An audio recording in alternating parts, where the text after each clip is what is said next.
네, 오늘 말씀의 제목은 궁궐의 잔치에 앉은 자들입니다. 복된 선택 시리즈로 이제 세 번째 말씀인데요.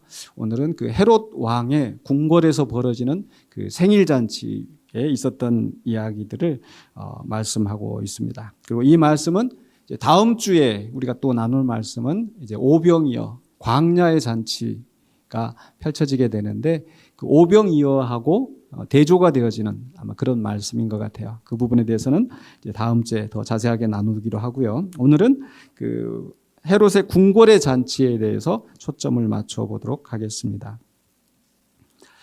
여러분, 만약에 이런 궁궐의 잔치, 왕궁에서 왕이 생일이라고 여러분을 초대해서 그 잔치에 오라고 하면 여러분 가시겠어요? 안 가시겠어요? 가죠. 당연히 가겠죠. 최고의 권력자가 그 생일 잔치라고 하면은 아마 저라고 해도 아마 두말 없이 갈 것 같아요.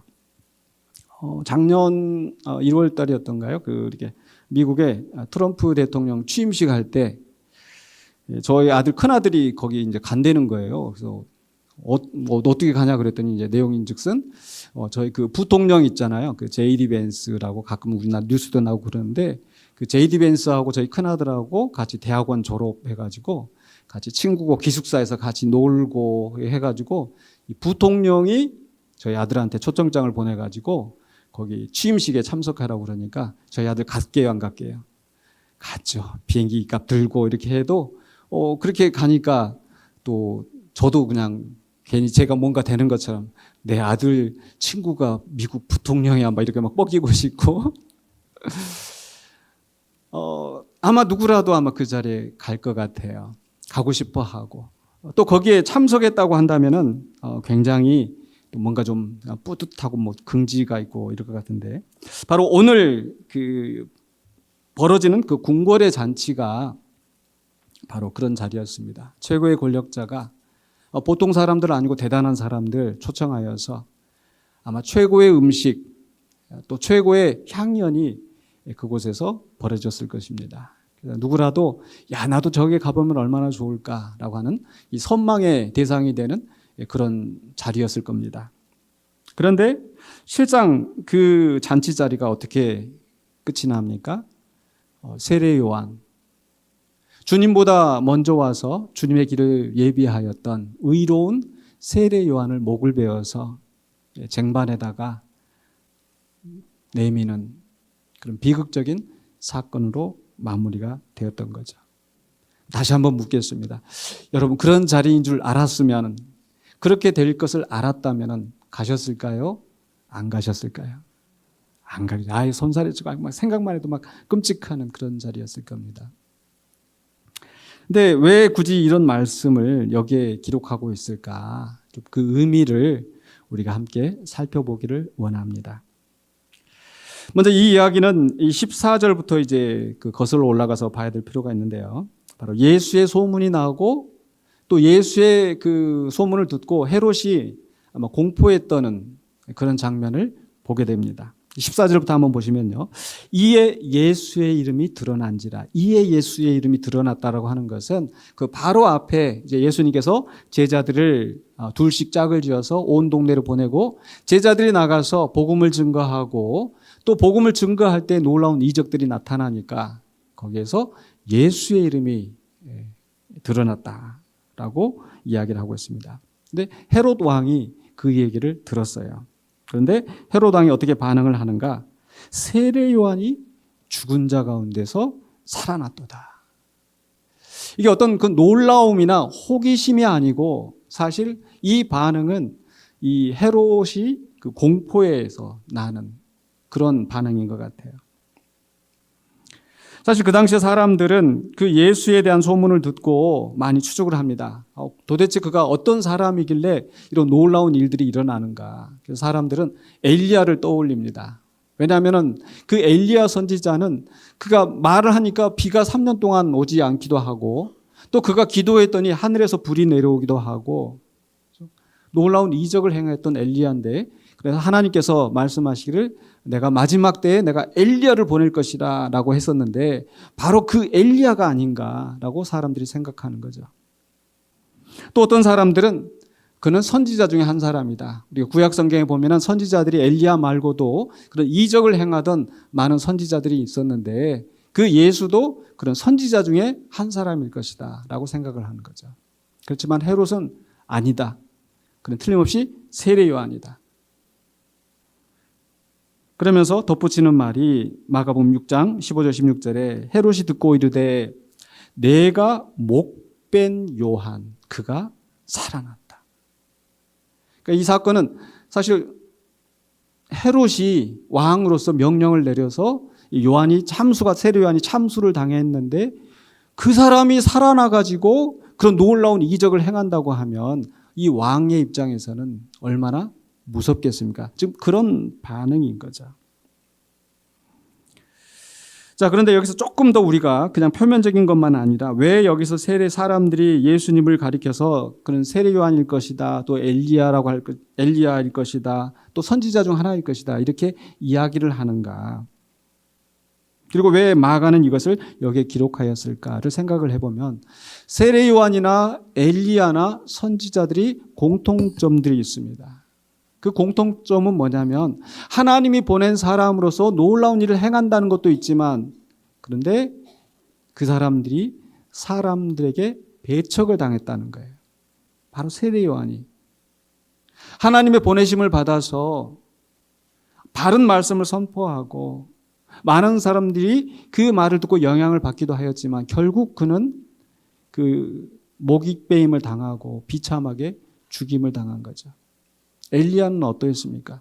그렇게 놀라운 기적을 행하니까 사람들이 엘리야를 떠받들고 높였는가? 아니에요. 우리 구약 성경에 보면은 이세벨이라는 그 악독한 그 왕비가 나와서 그 엘리야를 죽이려고 하고 했었던 그런 사건들이 있죠. 그러니까 어쩌면 지금 이 성경에 기록된 이 사건은 지금 사실 이 세례 요한이 죽게 된 것도 그 헤롯의 그 왕비 헤로디아가 결국은 이를 꾸며서 이렇게 된 것이기 때문에 그 엘리야를 핍박했던 이세벨을 연상하게 하는 게 아닌가. 또 선지자들은 어떻습니까? 선지자들은 사실 사람들 가운데서 이적을 행하면서 사람들을 이롭게 하고 또 하나님의 바른 말씀을 전하고 그렇다고 하면 사람들에게 존경받고 인정받고 부유함을 누렸는가? 아니죠. 바로 앞에 6장 1절로 6절에서 어떤 말씀이 있었습니까? 예수님께서 고향에서 배척을 당하실 때 하셨던 말씀. 선지자가 고향에서 배척을 당하는 것이 옛날부터 그랬다라고 말씀하시잖아요. 즉 선지자 하면 배척당한 사람들이에요. 그래서 1절로 6절에서 예수님께서 그 배척당하신 그 사건을 이야기하고 그리고 제자들을 보내서 예수의 이름이 드러나고 그 가운데서 다시 이렇게 세례 요한의 이야기가 나오는 것은 그냥 우연이 아니라 결국 이 이후로 벌어질 예수님께서 그들을 위하여서 복음을 증거하시고 이적을 행하시고 놀라운 일을 행하시지만 결국 그 예수의 끝은 어떻게 됩니까? 십자가에서 처참하게 죽으시는 그 모습으로 끝이 나지 않습니까? 그렇기 때문에 지금 이 세례 요한의 목베어 죽는 이 사건은 어쩌면은 배척당하시고 죽임당하시는 지금 예수에 대한 하나의 복선이 아닐까 그런 생각도 듭니다. 자, 그런데 여기에서 이제 조금 더 우리가 성경을 살펴보면서 왜 헤롯은 세례 요한을 그렇게 목을 베서 죽게 만들었는가? 그 이야기가 이제 17절 이하에서 소개가 되어지는데 마가복음 6장 17절 보면 이렇게 말씀이 납니다. 전에 헤롯이 자기가 동생 빌립의 아내 헤로디아에게 장가든 거로 이 여자를 위하여 사람을 보내어 요한을 잡아 옥에 가두었다. 즉, 이 헤롯은 자기 동생의 아내를 취하였습니다. 성경에 보면은 이제 형제가 죽으면 형이 죽으면 동생이 그 형수를 아내로 취하는 경우가 있는데 그것은 성경에서 그 여인의 복지를 위하여서 또 그 재산권을 그 가정을 형의 이름을 이어가게 하는 것인데 그런데 형이 살아있는데 동생이 살아있는데 그 아내를 취하는 것은 있을 수 없는 일이죠. 그런데 아마 헤롯은 그렇게 한 것 같습니다. 그건 분명히 율법으로도 잘못됐고 도덕적으로도 잘못된 것이었기 때문에 거기에 대해서 요한이 당신이 동생의 아내를 취한 것은 잘못된 것입니다. 라고 질책을 한 거예요. 근데 그것 때문에 헤롯이 요한을 가두었다고 그랬는데 사실 성경에 보면 다시 한번 보시면 누구 때문에? 그 여자를 위하여서.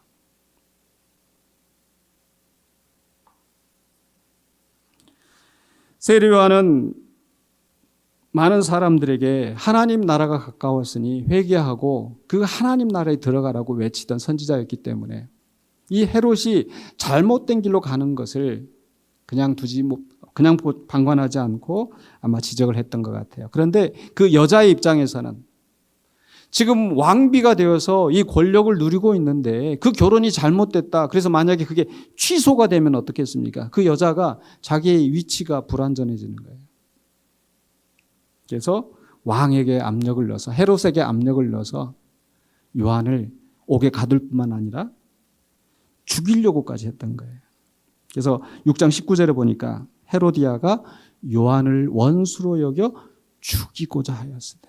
그러니까 사실 헤롯보다도 그 뒤에 있는 이 헤로디아가 그 왕비가 더 큰 이 왕을 꼭두각시처럼 부리고 있는 이런 상황이었던 거예요.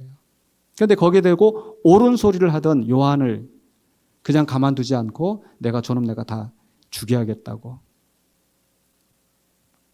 그런데 헤롯이 요한을 의롭고 거룩한 사람으로 알고 두려워하여 보호하며. 그러니까 세례 요한이 잘못된 말이 아니기 때문에 또 세례 요한을 통해서 많은 이적들이 일어나고 그런 걸 보면서 내가 저 사람을 함부로 했다가는 내가 해를 당할 수도 있겠다 아마 이런 생각을 했던 것 같아요. 그러면서도 한편은 또 이 마누라가 무서워가지고 이러지도 못하고 저러지도 못하고 하는 이런 상황이었던 거예요. 그런 동안에 이 헤로디아는 어떻게 내가 저 요한을 죽일까? 그 생각만 하고 있었던 거예요. 그런데 마침 6월 21일절에 6장 21절에 기회가 좋은 날이 왔으니 어떤 기회겠어요? 요한을 죽일 수 있는 날이 왔다고 이 여인은 생각을 한 거예요.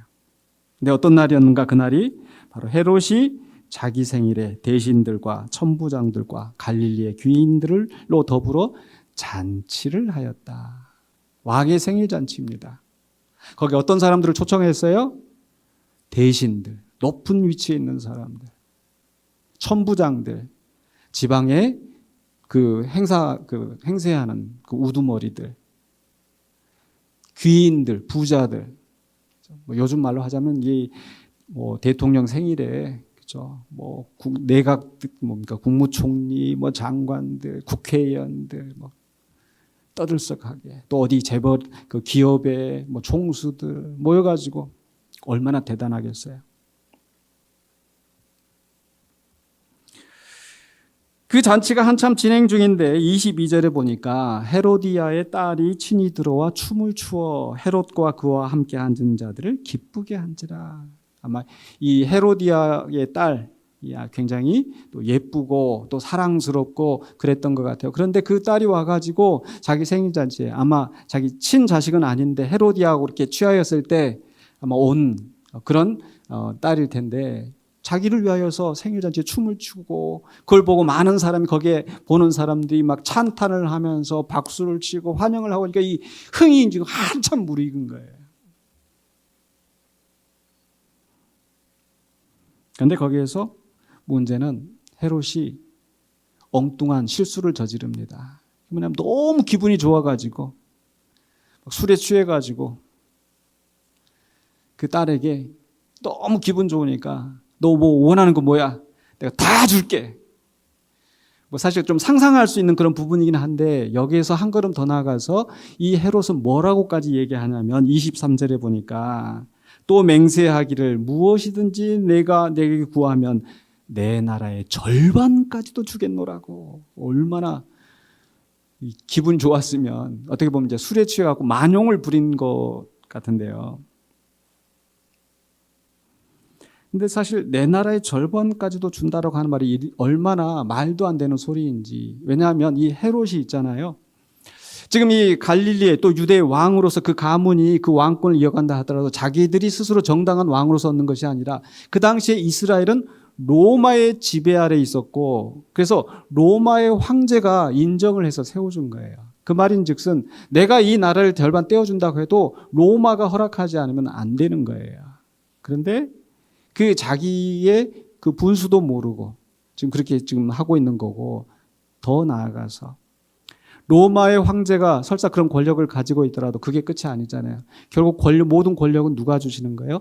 하나님이 주시는 거예요. 근데 그 생일잔치에 많은 힘 있는 사람들을 모아놓고 먹고 마시고 즐거워하면서 그저 흥에 겨워서 자기가 모든 것을 할 수 있는 양 교만함과 우둔함에 빠져서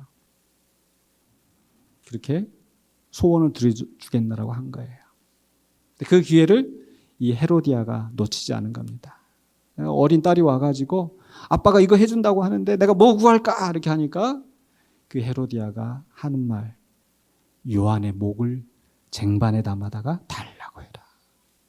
얼마나 끔찍한 거예요. 그 어린 딸이 감당할 수 없는 일인데도 이 여인은 오직 그 복수하고, 결국 헤롯의 교만함과 우둔함, 섣부른 맹세로, 그리고 헤로디아의 그런 사악한 복수심 때문에 세례 요한이 목베임을 당하고 죽은 겁니다. 자, 그런데 거기에 누가 있었어요? 그 잔치에 앉은 자들이 있었다. 성경에 보니까 26장 26절에 왕이 심히 근심하나. 왜 근심합니까? 감옥에 가두는 것도 사실은 마음에 좀 꺼림칙 했던 거예요. 세례 요한이 말이 틀린 게 없는데, 내가 분명히 잘못한 게 있는데, 근데 그 의로운 사람을 내가 저렇게 잘못했다가는 내가 그 해를 당할 것 같은데, 그런데 그 요한을 목을 베서 그 머리를 가져다가 준다고 하는 것은, 이거 이러지도 못하고 저러지도 못한 상황인데 헤롯은 그 맹세한 것 때문에, 또 거기에 앉은 사람들 때문에 거절하지 못하고 세례 요한을 죽게 한 거예요. 그래서 저의 질문은, 과연 이것이 단지 헤로디아가 또 헤롯이 잘못해서 일어났던 사건인가? 아니면 그 잔치에 앉은 그 사람들은 세례 요한의 죽음과 무관한가?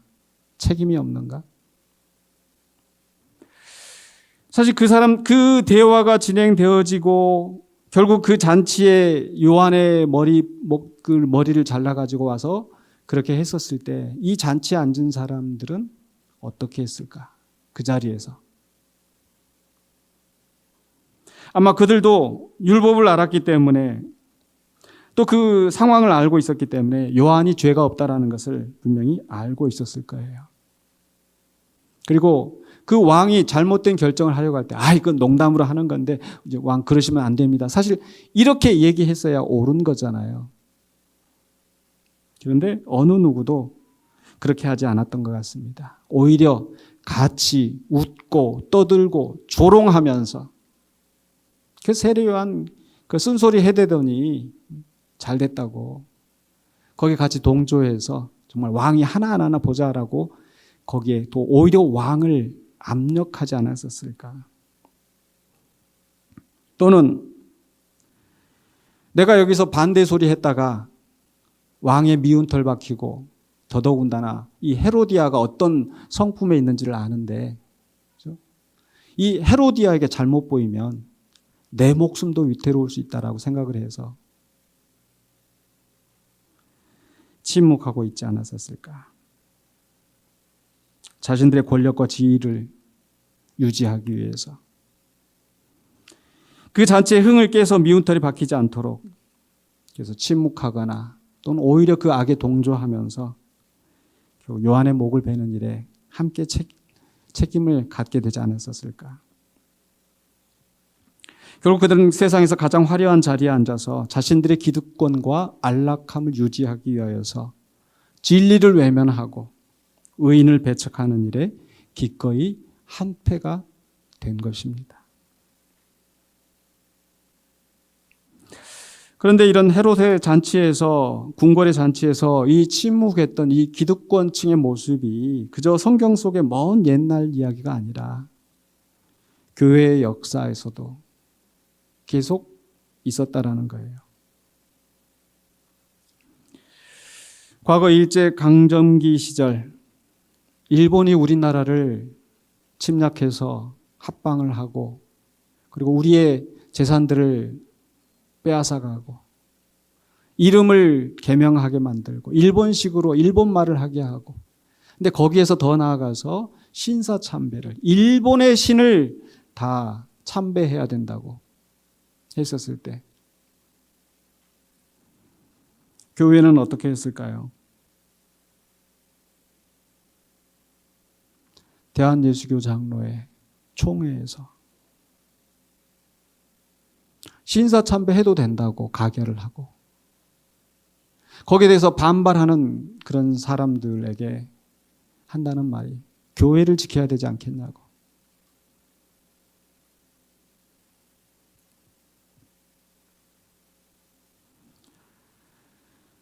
일제강점기뿐만이 아니고 아마 여기에 또 좀 나이가 드신 분들은 아마 70년대 군부 독재, 1980년 광주 민주화 항쟁, 부마 항쟁, 또 지금도 계속 얼마 전에 뉴스가 되었던 박종철 열사, 안기부에 끌려가서 매를 맞고 고문을 당하고 죽었는데 그것을 은폐하면서 근데 지금 2026년이 와서 그걸 가지고 조롱을 하고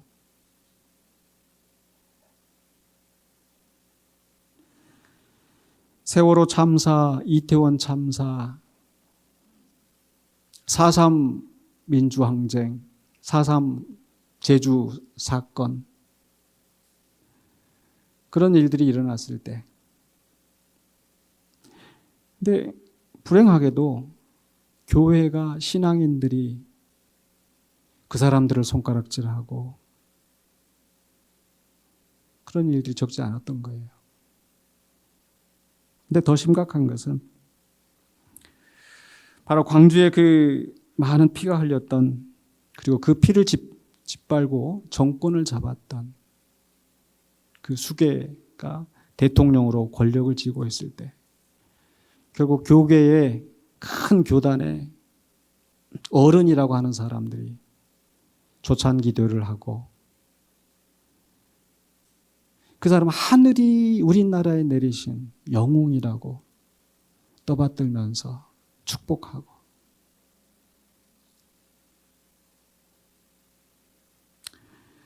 저는 광주에서 그 광주 사건이 일어났을 때 광주 1고 1학년 그래서 아스팔트에서 그 공수부대에 곤봉에 젊은 여인이 청년이 머리가 터지고 매를 맞는 장면을 그 고등학교 1학년의 어린 눈으로 봤습니다. 아스팔트 큰 길에서 이쪽에서부터 저쪽까지 배로 기어가도록 만드는 장면을 제 눈으로 똑똑히 봤습니다. 총소리가 나고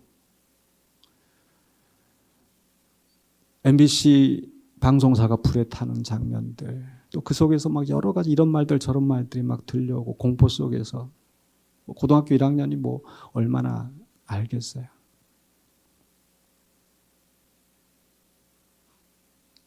그런데 그렇게 정권을 잡은 사람 앞에서 우리 교회 교단의 큰 어른들이 거기 가서 안수하고 축복하고 우리 민족의 영웅이라고 떠받든 그 모습을 봤을 때 마치 세례 요한이 그 목에 잘린 그 모습을 보면서 여전히 헤롯을 위하여서 그 잔치 자리에 함께하였던 그런 사람들이 떠오르지 않겠습니까? 결국 그들은 정의의 소리를 내뱉기보다는 권력에 아부하고 결국 그것을 대가로 해서 자기 교회를 늘리고 재산을 받고 보호를 받고 그래서 교회는 부흥하고 커지고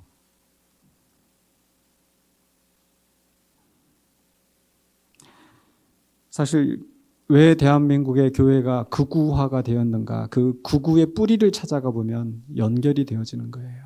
이승만 정권에, 박정희 정권, 유신 정권에, 전두환 군부 독재에 같이 아부하면서 그렇게 정권을 가졌던 사람들이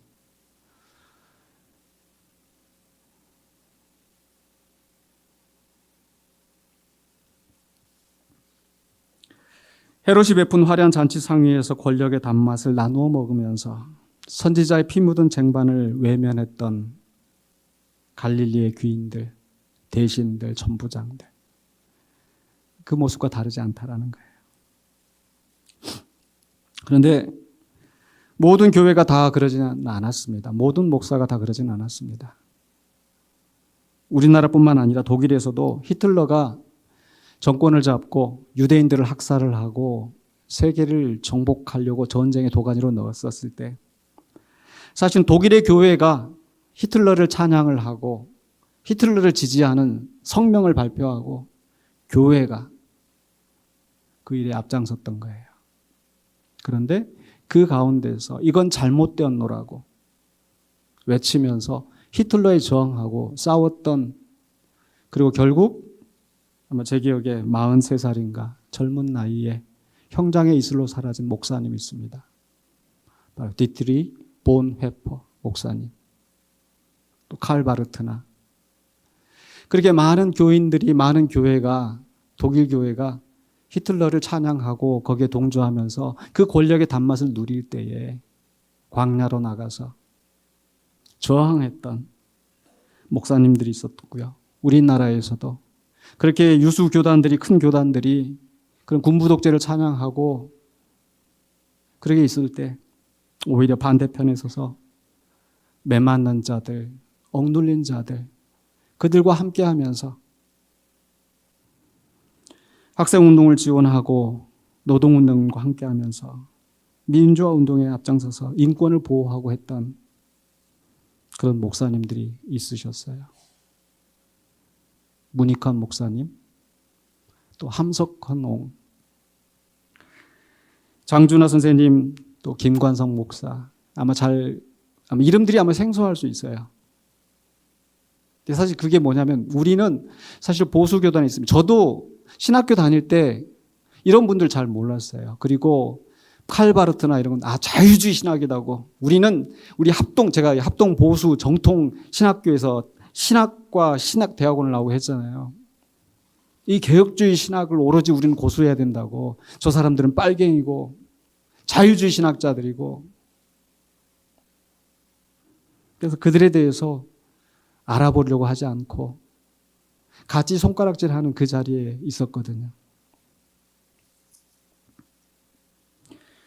그렇지만 미국에 가서 공부를 하고 복음에 대해서 더 깊이 생각하고 하나님 나라에 대해서 알아가면 알아갈수록 정말 교회가 우리 영혼만 구원하겠노라고, 예수 믿고 구원받고 천국 가면 그만이라고, 그게 주님이 원하시는 것이 아니라 하나님의 나라의 정의가 이 땅 위에서 하수와 같이 강물과 같이 흘러나기를 우리 주님께서 원하시는 것이라고. 그래서 교회는 우는 자들과 함께 울면서 고통받고 헐벗은 자를 외면하지 않고 나가야 된다는 것을 알게 되면서 제가 그들에게 빚진 자가 되었다. 물론 아직 저의 신앙의 보수적인 것을 저는 포기하지 않습니다. 아마 느헤미야 기독교회 연합회, 느헤미야 교회 연합회 우리가 속해 있는데 그 느헤미야 교회 연합회도 마찬가지예요.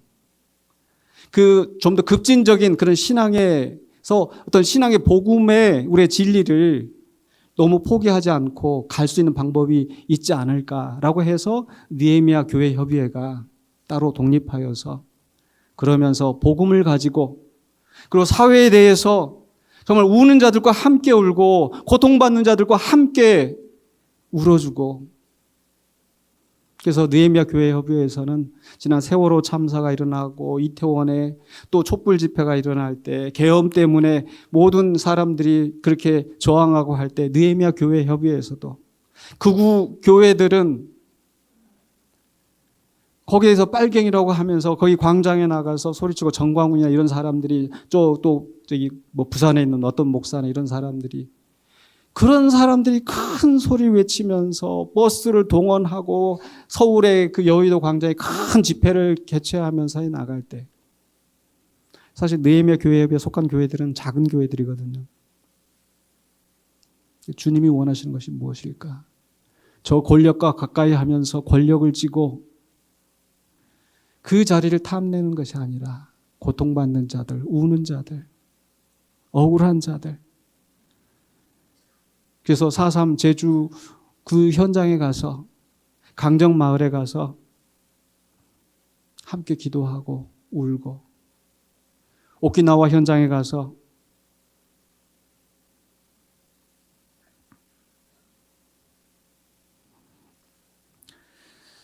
저는 신학은 또 신앙은 보수적으로 갖고 오직 예수 그리스도만이 우리 구원의 길이고 성경만이 진리의 말씀인 것을 저는 분명히 믿습니다. 그러나 그 성경 말씀이 우리에게 보여주는 것은 권력을 가까이 하고 그래서 교회를 키워나가고 그것이 주님이 원하시는 것이 아니라 결국 이 사회에서 빛과 소금이 되어서 하나님의 정의가, 하나님 나라의 공의가 이 땅에 퍼지도록, 그것이 하나님이 우리에게 원하시는 교회의 모습인 줄로 믿습니다. 그렇지만 오늘 우리가 찬송가 마지막 부분에서 구원의 문은 좁고 사람들이 가는 길은 넓고, 우리 주님은 어디로 가라고 했어요? 넓은 데로 가라고 그랬어요? 좁은 데로 가라고 그랬어요? 좁은 문으로 가라고 했어요? 넓은 문으로 가라고 했어요? 좁은 문으로. 사람들은 권력에 가까이 있고 싶어하고 안전한 편에 서고 싶어하고 손해보기 싫어하고 그래서 넓은 길로 가는 거예요. 다른 사람들이 그저 가는 곳으로 적당하게. 그러나 우리 주님은 좁은 문으로 가라. 좁은 길로 가라. 우리 주님이 그 길로 가셨기 때문에 우리가 주님을 믿고 따른다고 한다면 화려한 그 궁궐의 잔치에 우리 눈을 두고 내가 어떻게 하면 성공할 수 있을까? 내가 어떻게 하면 잘 살 수 있을까? 내가 어떻게 하면 돈을 많이 모을 수 있을까? 이게 우리의 목표가 아니라 내가 어떻게 주님을 따라가면서 주님의 나라가 이 땅에 이루어지도록 살아갈 수 있을까? 그것을 고민하는 우리가 되어야 될 줄 믿습니다. 그래서 말씀을 마무리하려고 하는데요. 이런 세례 요한의 억울한 죽음을 통해서 그 화려한 잔치에서 목배임을 당하고 결국 죽어갔던 이 세례 요한의 이야기를 통해서 우리는 무엇을 배우게 되는가? 첫 번째로는요, 바로 이 세례 요한, 옳은 소리를 하다가 의의 소리를 하다가 처참하게 죽임을 당한 세례 요한이 바로 예수 그리스도의 예표라는 거예요. 예수님이 결국 그 죽음의 길로 십자가의 길로 가신 그 예수님을 세례 요한이 먼저 보여준 것이 아닌가. 그런데 여기에서 다른 점이 있습니다. 예수님의 죽으심은 세례 요한의 죽음이나 또 다른 선지자들의 죽음과 다른 부분이 있어요. 뭐가 다를까요? 마가복음 10장 45절 이 이후에 이어지는 말씀에 예수님께서 이 다음의 장면에서 계속해서 당신의 죽으심에 대해서 이야기를 하는데, 왜 예수님이 죽으시는가? 그저 권력의 희생양이 되신 것이 아니라 사실 그 죽으시는 이유가 있었어요. 마가복음 10장 45절에 인자가 온 것은 섬김을 받으려 함이 아니라 도리어 섬기려 하고 자기 목숨을 많은 사람의 대속물로 주려 함이라. 예수 그리스도가 죽으심으로 말미암아 우리는 생명을 얻은 줄 믿으시기 바랍니다. 우리가 죽어야 할 그 죽음의 형벌을 주님께서 대신 죽으셨기 때문에 우리가 살아났다는 것. 그런데 그 예수님이 많은 사람의 대속물로 주려 하신다고 그랬는데 그 헤롯의 궁궐의 잔치에 앉아 있었던 그 사람들은 그 생명을 얻었겠습니까? 못 얻었겠습니까? 저는 못 얻었다고 봐요. 그저 왕궁의 잔치에 취해서 권력에 취하여서 결국 세례 요한을 조롱하고 비판했던 그들은 역시 십자가에 못 박혀 죽은 예수를 조롱하고 비난하면서 예수를 거부하지 않았을까요? 그렇기 때문에 그 예수의 죽으심이 그들에게는 아무런 유익이 되지 못했다라는 겁니다. 우리는 어떠합니까? 우리는 헤롯의 잔치가 아니라 주님의 십자가를 보며 나아가는 성도입니다. 그렇기 때문에 우리에게는 주님의 죽으심으로 말미암아 우리에게 주어지는 생명이 있다는 것을 믿으시기 바랍니다. 그리고 그 생명을 얻은 우리는 그럼 이제 어떻게 살아야 될까요? 헤롯의 궁궐을 바라보면서 나도 어떻게 하면 저 자리에 낄 수 있을까? 어떻게 하면 나도 저런 걸 누릴 수 있을까? 더 많이 갖고 사람들이 추구하는 명품과 안락함과 자랑하는 것과 이런 것들이 우리의 목표가 되는 것이 아니라 주님의 십자가가 우리의 나아갈 길이 되고 주님께서 말씀하셨던 것처럼 누구든지 나를 따라오려거든 자기 십자가를 지고 따라오라고 말씀하셨기 때문에 그 주님의 십자가를 지고 어두운 곳으로 고통당하는 곳으로 슬퍼하고 한숨 짓는 그 자리로 주님의 손과 발이 되어서 그들을 치유하고 구원의 빛으로 인도하는 저와 여러분이 되시기를 우리 군산영광교회 될 수 있기를 주의 이름으로 간절히 축원합니다. 기도하겠습니다. 거룩하신 아버지 하나님 은혜를 감사합니다. 오늘 세례 요한이 의의 길을 가다가 비참한 죽음을 당했는데 오늘 이 말씀을 통해서 우리가 가야 할 길이 무엇인지를 다시 한번 생각합니다. 우리는 연약하고 부족하여서 다른 사람들처럼 넓은 길, 안일한 길, 평안하고 좋은 길, 복된 길을 생각하게 되는데 하나님 우리의 마음을 이끌어서 주님이 바라보는 세상을 바라보게 하여 주시고 주님이 가는 길을 따라가며 주님이 뜻을 이루어가는 우리 모든 성도 또 우리 군산영광교회가 되게 하여 주시옵소서. 예수 그리스도 이름으로 기도하옵나이다. 아멘.